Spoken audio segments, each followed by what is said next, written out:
everyone, welcome back to my channel, My Crypto Teacher. My name is Ida and I am your crypto teacher. Remember guys, I bring you videos every Tuesday, Thursday, and Saturday. Don't forget to like, subscribe. Please subscribe, and don't forget to share, because sharing is caring. I bring you lots of different information on the current crypto news. I bring you information how to do anything you need to do in crypto for all the basics, and the people who are just trying to preserve their money and grow their wealth. That's who this channel is targeting. Now, today we're going to be talking about the New World Monetary Order. Yes, we are actually witnessing the New World Monetary Order. I'm going to share some information with you and talk about the New World Monetary Order. If you are investing in crypto, you're going to see how important your crypto investments are to being able to be successful and to be wealthy in the future. There is a huge shift in wealth that's going to occur. For those people who invest early in cryptocurrencies and digital assets, they are going to have an edge over the people who did not. Right now, guys, you can get high yields. There's so many different benefits to being early. Remember, the early bird gets the worm. We are in the early stages, and you are in the right place at the right time. Okay, so first, let's talk about the first article. So Credit Suisse, a Credit Suisse strategist, says we're witnessing birth of a new world monetary order.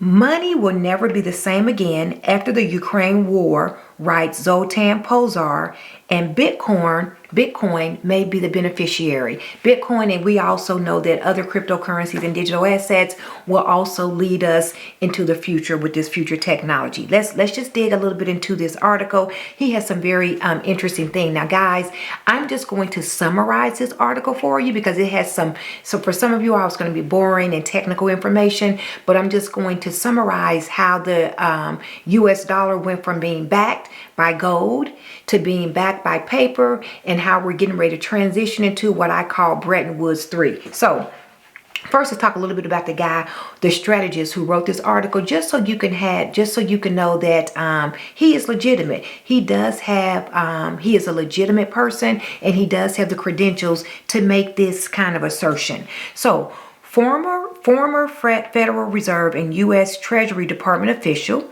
and now Credit Suisse short-term rate strategist Zoltan Pozar has written, the U.S. is in a commodity crisis that is giving rise to a new world monetary order that will ultimately weaken the current dollar-based system and lead to higher inflation in the West. And so, okay, so he has the credentials, all right? So basically, this crisis is not like anything we have seen since President Richard Nixon took the U.S. dollar off gold in 1971. Okay, so basically, let me talk to you all about what Bretton Woods was. So right at the end of World War II, this occurred back in 1944.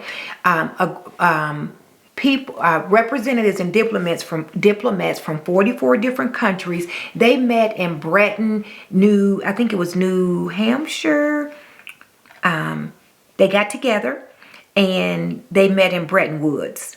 And Bretton Woods is, I think it's in New Hampshire. So anyway, so the big thing is that they all agreed that the American dollar would be backed by gold. Okay, they all said, okay, so the American dollar is going to be backed by gold, and since the American dollar is backed by gold, all the other currencies of these other 44 countries would be backed by the American dollar, and they all agreed to that. Okay, and that made the U.S. dollar the most powerful currency in the world. Okay, that lasted. Bretton Woods 1 lasted from 1944 to 1971. So in 1971, Richard Nixon knew that the United States had spent way too much money. They spent way too much money when we were in debt. And so they pulled a slick move.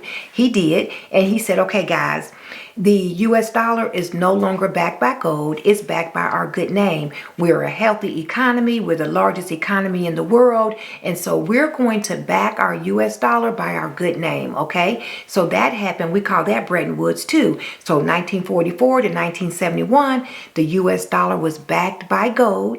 1971 to present day, that's Bretton Woods too, the US dollar is really backed by nothing. And that is why there is unlimited printing of money. Do you all know 80% of all of the US dollars that's currently in circulation was printed in the last 24 months? Think about that. 80% of all US dollars that's in circulation today was printed within the last 24 months. Guys, when we talk about debasement of the US dollars, look at how the US dollar has been debased. The US is broke, right? They've given money to everything and everybody, okay? You have fewer people who are paying into Social Security. You have fewer people who are paying traditional taxes. People in the United States won't even go to work. There is a labor shortage. There is a critical labor shortage. Why? Because the U.S. government has given away the farm. They've given away all this money. People no longer desire to work. A lot of people, okay? And so that's what's going on. So now, Let's talk a little bit more about what Posar says.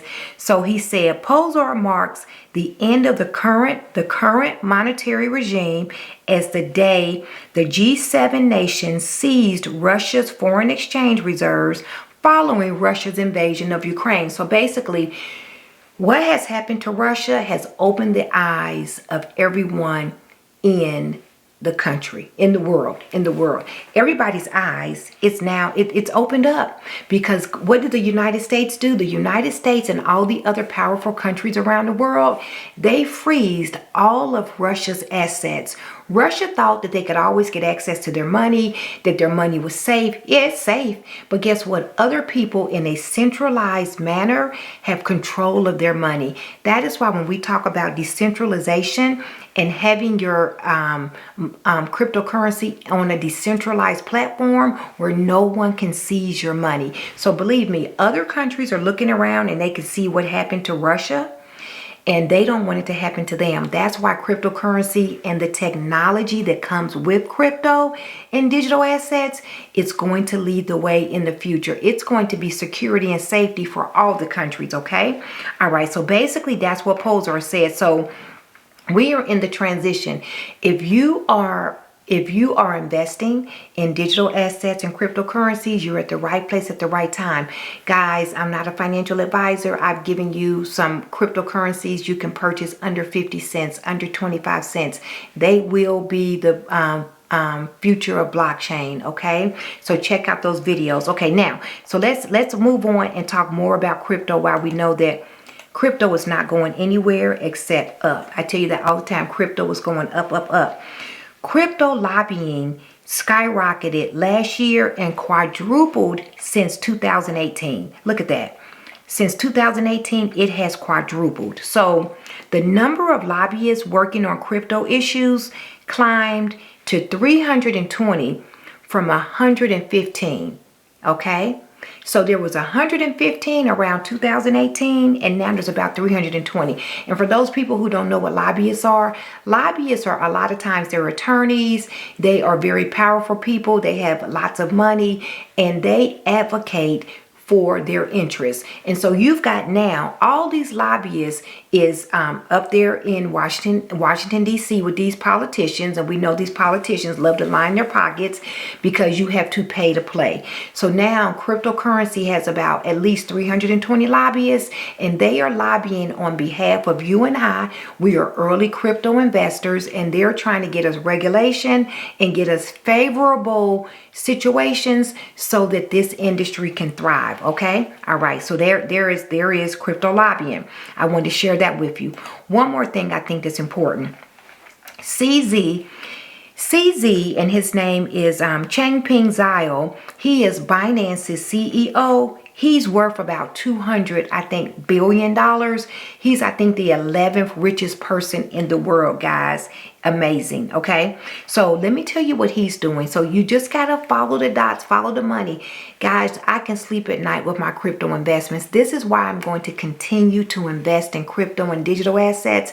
I'm telling you, we've got lobbyists have quadrupled. Okay, Credit Suisse has already told you this. We are witnessing the birth of a new world monetary order. It's happening. Okay, just be patient, patient, patient, patient. Okay, we're the early birds and we're going to get the worm. So let me just tell you about what Binance's CEO did, CZ. Binance's CEO CZ has noted the exchange plans to expand its investments outside the crypto industry. I just told you about the 320 lobbyists, right? Okay. He said Binance is targeting one or two companies in every economic sector to establish digital assets as part of their business model. This is amazing. He's, I think, the 11th richest person in the world. And he is intentionally investing in economic sectors outside of cryptocurrency so he can align the cryptocurrency and digital assets with these different companies in their business models. He already just invested $200 million into Forbes. You know, Forbes, the magazine, the ones that publish the richest people in the world.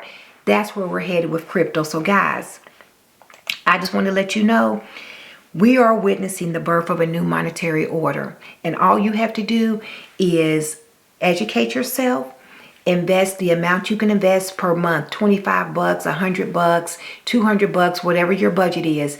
Make sure you are investing early. Make sure you're getting your staking, you're getting your crypto rewards. Make sure you're taking advantage and not leaving any money on the table, because the new world monetary order is coming. It is on its way. Okay, my name is Ida. I'm your crypto teacher. I bring you videos every Tuesday, Thursday, and Saturday. Don't forget to like, subscribe, and share this video. Remember, sharing is caring. Take care.